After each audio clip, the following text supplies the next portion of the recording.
Media మిత్రులు మన్నించాలి. ఎందుకు police వారు విజయవాడలో జరిగినటువంటి లాకప్ డెత్ మీద కృష్ణలంక మాజీ సిఐ ముద్దాయిగా ఉన్నటువంటి కృష్ణలంక పూర్వపు సిఐ గారిని రిమాండ్ చేస్తూ అయన్నొద్దు పాయింట్కి రా. కొద్దిగా అన్ని పేజీలు ఏదో రకంగా ఎవరో ఒక మీడియా మిత్రుల దగ్గర తీసుకోవటం కొద్దిగా ఆలస్యమైంది. ఎవరికి ఉపయోగం?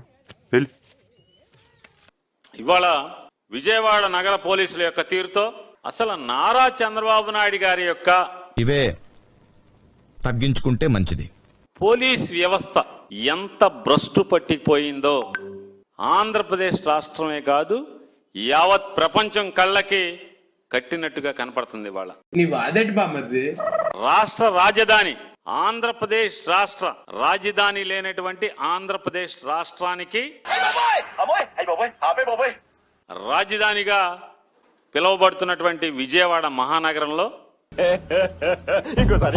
ఆంధ్రప్రదేశ్ రాష్ట్రానికి రాజధానిగా పిలువబడుతున్నటువంటి విజయవాడ మహానగరంలో ఇది ఎప్పుడు పెట్టారు? జస్ట్ ఇప్పుడే పెట్టాం సార్. నడిబొడ్డులో ఒక పోలీస్ స్టేషన్లో ఒక మనిషిని మర్డర్ చేసి పోలీస్ స్టేషన్లోనే మర్డర్ చేసి బూడిద చేస్తే చెప్పు, ఏదో ఏదో ఒక్కటి చెప్పు. అడిగేటువంటి అధికారి గాని ఒక్కడంటే ఒక్క అధికారి గాని ఒక్కడంటే ఒక్క మంత్రి గాని ముఖ్యమంత్రి గాని డీజీపీ గారు గాని వారు బెజవాడలో కాపురం ఉంటూ ఉంటారు. ఎవరు ఒక్కరంటే ఒక్కరు కూడా పట్టించుకోపోవటం. లాకప్ డెత్ కి కస్టోడియల్ డెత్ కి గురైనటువంటి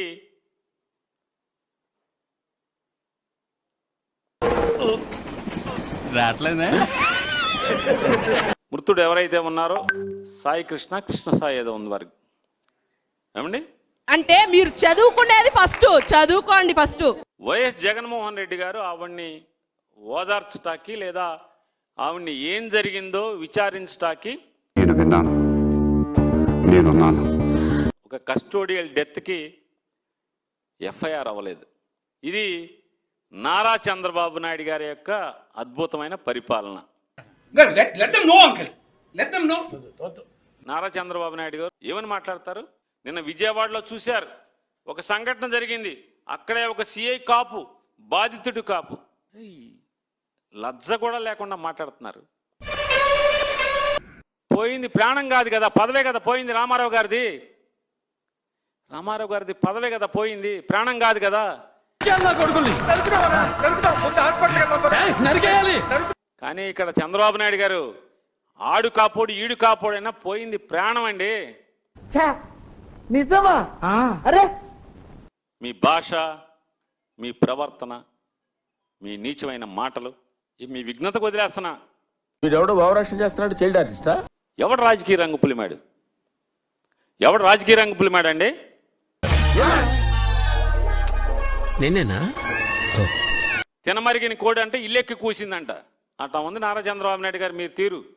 మీరు ఖబర్దార్ జాగ్రత్తగా ఉండండి నారా చంద్రబాబు నాయుడు గారు.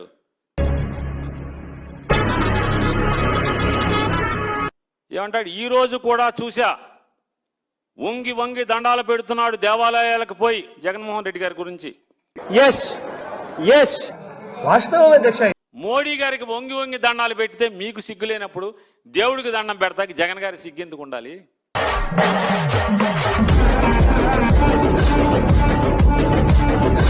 శ్రీకాకుళం నుంచి అనంతపురం వరకు ఈ 13 పాత జిల్లాల్లో ఉన్నటువంటి వైఎస్ఆర్ కాంగ్రెస్ పార్టీ కాపు నేతలందరూ కూడా ఇక్కడ సమావేశం అవడం జరిగింది. గడిచిన 2 సంవత్సరాలుగా కాపులకు జరుగుతున్నటువంటి నష్టాలు కష్టాలు అన్నిటితో మాట్లాడుకుంటూ కేవలం ఒక కాపులకి జరిగేటువంటి కష్టాలని నష్టాలని బాధల్ని మాత్రమే కాకుండా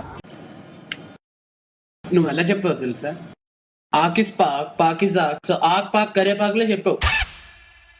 కాపుల సంక్షేమాన్ని పూర్తిగా విస్మరించి దేనికైనా పవన్ కళ్యాణ్ గారిని చూపించి పవన్ కళ్యాణ్ గారిని బొమ్మతో ఆటాడిద్దామని కూటమి ప్రభుత్వం తప్పుడు ఆలోచన చేస్తుంది. చూడప్ప సిద్ధప్ప, నేను సింహం అంటున్నాబ్బా, అది గడ్డం గీసుకోలేదు, మేము గీసుకోగలం, అంతే తేడా. మిగతాదంతా సేమ్ టు సేమ్. కేవలం పవన్ కళ్యాణ్ గారికి పదవి ఇచ్చినంత మాత్రాన ఆయనకి చుట్టూ ఒక 100 మంది గన్మెన్లు పెట్టినంత మాత్రాన, పవన్ కళ్యాణ్ గారు ఎప్పుడు కావాలంటే అప్పుడు ప్రభుత్వ డబ్బుతో మీటింగ్లు పెట్టినంత మాత్రాన కాపు కులం బాగుపడదనేది కూటమి ప్రభుత్వం గుర్తించాలి. అంటే చెప్పు. అంటే ఎస్, మాకంటూ ఒక నాయకుడు కావాలి, మా కులానికి కూడా ఒక పార్టీ కావాలని ఇన్నాళ్ళకి ఒక నాయకుడు రెచ్చగొడితే ఆ వైపు మొగ్గారు. కాపు నాయకులకి మంత్రి పదవులు ఇచ్చిన మాత్రాన కులానికి ఒరిగిందేం లేదనేది వాళ్ళు గుర్తిస్తున్నారు. ఆంటీ కూడా వినే ఉంటారు. వినలేదే. చెప్పుకోవట్లేదేమో. ఇంకా లాక్కండి తెగుద్ది. నాకు అదే అనిపిస్తుంది.